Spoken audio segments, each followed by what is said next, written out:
দূর দূরান্ত একটি ফ্যাক্ট শেয়ার করি।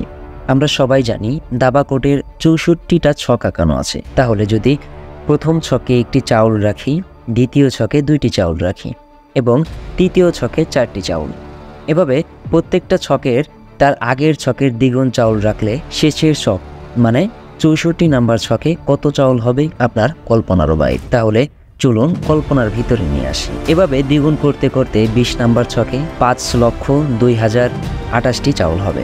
এভাবে দাবার 64তম ঘরের চাউলের সংখ্যা দিয়ে একটি চাউল এর ওজনের সংখ্যা দিয়ে গুণ করলে মোটামুটি 553,402,000,000 টনের বেশি হবে। একটু ভিতরে যাওয়া যাক। 1961 থেকে 2018 সাল পর্যন্ত গোটা বিশ্বে 28,797,468,333 টন চাউল উৎপাদিত হয়। 1961 থেকে 2018 সালে ভারতে মোট চাউল উৎপাদিত হয় 6,31,000,000 টনের একটু বেশি, অর্থাৎ দাবার 57তম ঘরে 8,646,000,000 টনের বেশি।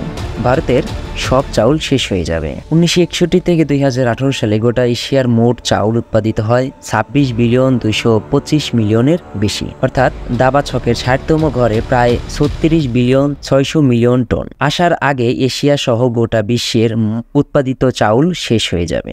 তাহলে ভাবুন 64তম ঘরে মানে 553,402,000,000 টন চাউল, যা মাউন্ট এভারেস্টকেও পার করে দেবে।